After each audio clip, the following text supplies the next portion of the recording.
7 आसमानों और 7 जमीनों के बारे में, जिसे सुनकर आप सब सोचने पर मजबूर हो जाएंगे। जी हाँ मेरे दोस्तों, वीडियो बहुत ही प्यारी होने वाली है, इसीलिए आप इसको आखिर तक जरूर देखिएगा। तो चलिए मेरे दोस्तों, वीडियो शुरू करते हैं। कुरान पाक की सूरह अल तलाक की आयत नंबर 12 के अंदर अल्लाह पाक फरमाता है, वो अल्लाह ही तो है जिसने 7 आसमान पैदा किए और ऐसी ही जमीनें जिनमें इसके हुक्म उतरते रहते हैं, ताकि तुम लोग जान लो कि अल्लाह ताला हर चीज पर कादिर है, और ये कि वो अपने इल्म से हर चीज को घेरे हुए है।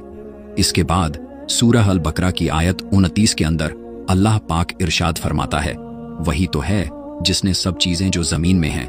तुम्हारे लिए पैदा की, फिर आसमान की तरफ मुतवज्जे हुआ तो इसको ठीक 7 आसमान बना दिया, और वो हर चीज से खबरदार है। इन आयत मुबारका से ये साफ हो जाता है कि वो आसमान जिसे हम अपनी आंखों से आज देख रहे हैं, वो सिर्फ एक ही आसमान नहीं है, बल्कि इसी तरह के और इसी से मिलते जुलते 7 आसमान या कायनातें मौजूद हैं जो हमारी नजरों और सोच से बहुत दूर हैं। बिल्कुल इसी तरह से 7 जमीनों के बारे में भी बताया गया है, जो एक अक्लमंद इंसान के दिमाग में ये सवाल जरूर पैदा कर सकता है कि एक के ऊपर एक 7 आसमानों और 7 जमीनों का मतलब क्या है। क्या वाकई हमारी इस दुनियाओं के जैसी और भी कई दुनियाओं आबाद हैं, जहां पर इंसानों जैसी या कोई भी और मखलूक रहती है, और यहां पर अल्लाह ताला के अहकामात भी नाजिल होते हैं जो कि हमारी इस दुनिया से बिल्कुल अलग हैं, या फिर इससे मुराद जमीन के चारों तरफ मौजूद कुदरती लेयर्स हैं, जैसे कि टोपोस्फेयर, स्ट्रेटोस्फेयर, मेसोफेयर, थर्मोस्फेयर, या जमीन का कुदरती मैग्नेटिक फील्ड, या फिर ओजोन लेयर वगैरह हैं, जो कि हमारी जमीन को हर वक्त आसमान से आने वाले खतरों से बचाती हैं और जमीन पर इंसानों को जिंदा रखने के लिए बहुत ही जरूरी हैं। जहां तक आसमानों की बात है तो इस बात में कोई शक नहीं कि 7 आसमानों का मतलब हमारे आसमान जैसे 6 और आसमान भी हैं, जिसके बारे में साफ तौर पर कुरान पाक में कई जगह बताया गया है। कुरान पाक में 250 से ज्यादा जगह पर आसमान के बारे में बताया गया है, जैसा कि सूरह अन्नवा की आयत 12 के अंदर अल्लाह ताला इरशाद फरमाता है, और हमने तुम्हारे ऊपर 7 मजबूत आसमान बनाए। बिल्कुल इसी तरह से सूरह बनी इसराइल की आयत 44 में अल्लाह पाक ने फरमाया, 7 आसमान और जमीन और जो मखलूक उनमें है सब उसी की पाकी बयान करते हैं, और कोई भी शय ऐसी नहीं जो उसकी हम्द बयान करने के साथ उसकी पाकी बयान न करती हो, लेकिन तुम लोग उन चीजों की तस्बीह को समझते नहीं। बेशक वो हुक्म वाला बख्शने वाला है। यानी कि खालिके कायनात ने सिर्फ एक नहीं बल्कि 7 कायनातें बनाई, और इन्हीं कायनातों के अंदर जमीन की तरह की ही कई जमीनें मौजूद हैं, जहां पर कई नामालूम मखलूकात आबाद हो सकती हैं। जैसा कि हजरत आदम अलैहिस्सलाम के जमीन पर आने से पहले जमीन पर जिन्नात आबाद थे। इसके अलावा नबी पाक सल्लल्लाहु ताला अलैहि वसल्लम का सफरे मेराज इस बात का पक्का सबूत है कि जब अपनी जन्नती सवारी बुराक पर सफर करते हुए हजरत जिब्राइल अलैहिस्सलाम के साथ तमाम आसमानी रास्तों को आप सल्लल्लाहु ताला अलैहि वसल्लम ने पार किया, जिसके अंदर 7 आसमान भी शामिल हैं। आपने पहले आसमान पर जिसका नाम रखिया है और ये दूध से भी ज्यादा सफेद है, यहां पर हजरत आदम अलैहिस्सलाम से मुलाकात की। फिर दूसरे आसमान पर जिसका नाम फैदुन या माउन है, और ये ऐसे लोहे का बना है जिससे रोशनी की किरणें फूटती हैं, यहां पर हजरत ईसा और यहिया अलैहिस्सलाम से। जबकि तीसरे आसमान पर जिसका नाम मलकूत या हारियून है, और ये तांबे का बना है, यहां पर हजरत यूसुफ अलैहिस्सलाम से। चौथे आसमान पर जिसे जाहिरा कहते हैं, और ये सफेद चांदी से बना है, यहां पर हजरत इदरीस अलैहिस्सलाम से। 5वें आसमान पर जिसे मजीना कहते हैं, और ये सुर्ख सोने का बना है, हजरत हारून अलैहिस्सलाम से। 6ठे आसमान पर जिसका नाम खालिसा है, और ये चमकदार मोतियों से बना है, यहां पर हजरत मूसा अलैहिस्सलाम से। और 7वें आसमान पर जिसका नाम लाबियाह या दामियाह है, और ये कीमती पत्थर यानी सुर्ख याकूत से बना है, यहां पर हजरत इब्राहिम अलैहिस्सलाम से मुलाकात की। और इसी जगह पर बैतुल मामूर भी मौजूद है, यानी कि जमीन पर मौजूद खाना काबा की ही तरह का एक और काबा, जिसका हर वक्त 70,000 फरिश्ते तवाफ करते हैं, और जो एक बार इसका तवाफ कर ले इसकी दोबारा जिंदगी भर बारी नहीं आती। इन्हीं 7 आसमानों के ऊपर जन्नत और जहन्नम मौजूद हैं, और जन्नत का हर दर्जा एक सितारे की सूरत में मौजूद है। इसी तरह जहन्नम के भी 7 दर्जे हैं, यानी कि 7 सितारे या प्लैनेट। इसके ऊपर सिद्रतुल मुंतहा यानी कि बेरी के दरख्त भी मौजूद हैं, जो कि हर मखलूकात की हद है, और इससे आगे कोई भी मखलूकात अगर बढ़ना भी चाहे तो वो जल कर खाक में बदल जाएगी। लेकिन अल्लाह के रसूल सफरे मेराज पर इससे भी आगे तशरीफ ले गए और हजरत जिब्राइल अलैहिस्सलाम इस दरख्त के पास ये कहकर रुक गए कि ए अल्लाह के रसूल, ये मेरी हद है, अगर मैंने इससे एक कदम भी आगे बढ़ने की कोशिश की तो मेरे पर जल जाएंगे। सिदरतुल मुंतहा के ऊपर अल्लाह ताला का अर्श मौजूद है, जो कि जमीन और आसमान या इस पूरी कायनात को घेरे हुए है। कयामत के रोज हर जिंदा चीज को फना होना है, इसीलिए जन्नत और जहन्नुम को 7 आसमानों से अलग बनाया गया है, क्योंकि कयामत के बाद भी वो कायम रहेंगी। मेरे दोस्तों, कुरान करीम की जिन आयात के अंदर आसमानों के बाद जमीन जैसी 7 जमीनों का जिक्र मौजूद है, इससे मुराद जमीन की तह में मौजूद कोई लेयर्स नहीं है, मसलन क्रस्ट, मेटल और कोर वगैरह, बल्कि इन्हीं आसमानों में जमीन जैसी कई और जमीनें भी मौजूद हैं। और इन आयात के अंदर जमीन का हवाला देने का मतलब ये है कि वहां पर भी हमारी अर्थ की ही तरह कोई जिंदगी मौजूद हो सकती है। और ये जिंदगी किस तरह मौजूद है हम कुछ नहीं जानते, और इसका एग्जाम्पल देने की वजह यह है कि जमीन इंसानों के जिंदा रहने की जगह है, और इंसान भी सिर्फ इसी के बारे में जानते हैं। जब इंसान की मौत का वक्त करीब आता है तो इसकी रूह को हर एक आसमानी दरवाजे से गुजारकर आलम अरवाह के अंदर ले जाया जाता है, जहां पर कयामत तक आने वाली रूहें इंतजार करती हैं। हर एक आसमानी दरवाजे पर ड्यूटी करने वाले फरिश्ते इस रूह के माँ बाप यानी उसके खानदान के बारे में पूछते हैं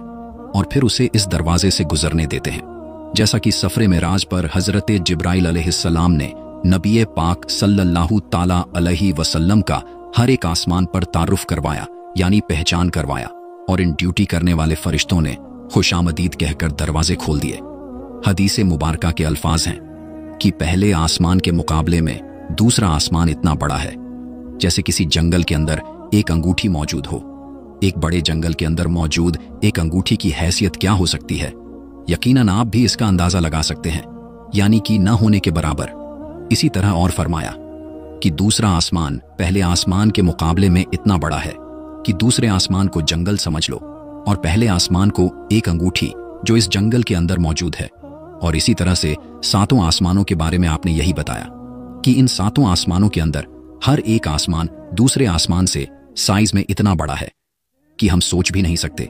जिसके ऊपर अल्लाह का अर्श मौजूद है। और अल्लाह का अर्श इतना बड़ा है कि 7 आसमान इसके सामने जंगल में पड़ी हुई एक अंगूठी के साइज के बराबर है। इसी बात को आज साइंस मल्टीवर्स थ्योरी कहकर कुछ इस तरह से इसकी वजाहत करती है कि हमारी इस दुनिया जैसी कई और दुनिया भी मौजूद हैं जो एक दूसरे से अलग अलग हैं। इस पर दुनिया के सभी साइंटिस्ट यकीन रखते हैं, जिसे मशहूर कॉस्मोलॉजिस्ट डॉक्टर एलन गुथ ने न्यूमेरिकल कैलकुलेशन से साबित किया और बताया कि जिस कायनात को हम अब तक सब कुछ समझ रहे थे वो दरअसल हमारी इस पूरी कायनात का एक छोटा सा टुकड़ा भी नहीं है, जिसे हम ऑब्जर्वेबल यूनिवर्स कहते हैं, बल्कि असल कायनात यानी कि नॉन ऑब्जर्वेबल यूनिवर्स इसके मुकाबले में 3 multiply by 10 to the power 20 3 time गुना बड़ी है। यानी कि ऐसी कायनात जिसे हम ना तो देख सकते हैं और ना ही कभी इसे देख पाएंगे। ऑब्जर्वेबल यूनिवर्स जिसको हम अब तक देख पाए हैं, इसका साइज है 46.5 बिलियन लाइट ईयर, जिसे अगर डॉक्टर एलन के मुताबिक एक्चुअल यूनिवर्स के साइज यानी कि 3 multiply by 10 to the power 23 से मल्टीप्लाई करें तो पहले आसमान का असल साइज सामने आता है, जो कि 4.28 multiply by 10 to the power 23 बनती है। यानी कि एक आसमान से दूसरे आसमान तक की दूरी, जहां तक पहुंचने का वक्त नापने के अंदर शायद वक्त का पैमाना ही कम पड़ जाए, जहां तक इंसान पहुंचने का सोच भी नहीं सकता। बल्कि हकीकत तो यह है कि वो अपने करीब तरीन चांद पर भी जाने के काबिल नहीं हो सका। सो 7 आसमानों पर पहुंचने के बारे में सोचना तो किसी बेवकूफी से कम नहीं। कायनात की लंबाई चौड़ाई अल्लाह ताला की बेपनाह कुदरत की निशानी है कि इस तरह पावर और टेक्नोलॉजी हासिल करने के बावजूद इंसान पहले आसमान का सिरा तक नहीं ढूंढ पाए। खुद कुरान करीम ने चैलेंज किया है कि इंसान आसमान और जमीन के दायरे से बाहर नहीं निकल सकता जहां तक इसकी हद मुकर्रर है। मेरे दोस्तों, किसी चीज का आंखों से नजर ना आना इस बात की दलील नहीं है कि वो चीज दरअसल मौजूद नहीं है, क्योंकि हमारी इस दुनिया के अंदर भी बहुत सारी ऐसी चीजें हैं जिन्हें हम ना तो देख सकते हैं और ना ही छू सकते हैं, लेकिन वो हकीकत के अंदर मौजूद हैं और हम इन चीजों को सिर्फ इसलिए मानते हैं कि ये हमारी यकीन करने की चीजें हैं और इससे हम इनकार नहीं कर सकते। मसलन gravity, dark metal, dark energy, electromagnetic waves और इस तरह की कई चीजें हमारी दुनियाओं कायनात के अंदर मौजूद हैं, लेकिन हमें नजर नहीं आती। 7 आसमानों का ख्याल भी कुछ अलग नहीं है, क्योंकि वो हमारी नजरों से किसी मसलेहत की वजह से छुपे हुए हैं। इस खूबसूरत दुनियाओं की तख्लीक के बारे में दुनिया का तकरीबन हर शख्स बिग बैंग थ्योरी पर यकीन रखता है, जिसके मुताबिक हमारी कायनात एक नथिंग पॉइंट से एक सिंगुलैरिटी के अंदर बंद थी, जिसका तापमान अनलिमिटेड था और ग्रेविटी हद से ज्यादा। सो ये एक बड़े धमाके से फटकर बिखर गई, जिससे मौजूदा कायनात, स्टार्स, गैलेक्सीज और नेबुला वगैरह सब कुछ बना। और ये भी कि ये हर वक्त लाइट्स की स्पीड से लगातार अब तक फैल रही है। जैसा कि धमाके के बाद होता है कि चीजें दूर दूर तक बिखर जाती हैं, और जब इस धमाके की शिद्दत खत्म होगी तो ये फिर से वहीं पर वापस लिपटना शुरू कर देगी जहां से इसकी शुरुआत हुई। इसी बिग बैंग के बारे में कुरान पाक आज से 1400 साल पहले बयान करता है कि क्या काफिरों ने नहीं देखा कि आसमान और जमीन दोनों मिले हुए थे, तो हमने इनको जुदा जुदा कर दिया और तमाम जानदार चीजें हमने पानी से बनाई। फिर ये लोग ईमान क्यों नहीं लाते, जबकि इस कायनात के खत्म होने के बारे में अल्लाह पाक फरमाता है कि क्या तुम नहीं देखते कि जितनी चीजें जमीन में हैं सब कुछ खुदा ने तुम्हारे इख्तियार में दे रखा है, और कश्तियां भी जो इसके हुक्म से दरिया के अंदर चलती हैं, और वो आसमान को थामे रखता है कि जमीन पर वो गिर ना पड़े, मगर इसके हुक्म से बेशक खुदा लोगों पर निहायत मोहब्बत करने वाला और मेहरबान है। मेरे दोस्तों, यहां पर आसमान को थामने की बात करना कि वो गिरना पड़े, इससे मुराद आज की जबान के अंदर साइंस की जबान में बिग क्रस्ट थ्योरी है, जिसका मतलब ये है कि जिस स्पीड से हमारा ये यूनिवर्स फैल रहा है, इसी स्पीड से एक दिन सुकड़कर फिर से एक सिंगुलैरिटी के अंदर बदलकर बिल्कुल खत्म हो जाएगा, यानी कि रिवर्स होकर बिल्कुल एक गुब्बारे की तरह, जिसके अंदर हवा भरकर इसे खोल दिया जाए और इसके बाद वो अपनी असली हालत के अंदर वापस आना शुरू कर दे। बिल्कुल यही हाल ग्रेविटी भी पूरी कायनात का करेगी। और जरा सोच कर देखें कि ये ग्रेविटी जैसी फोर्स दरअसल है क्या, जो हमें नजर नहीं आती लेकिन वजूद रखती है। एक ऐसी ताकत जो निजाम कायनात संभाले हुए है, लेकिन इंसानों के कंट्रोल में नहीं। यकीनन ये अल्लाह का हुक्म है, वरना पूरा सामान और इसमें मौजूद हर एक चीज आज ही इंसानों पर गिर पड़े।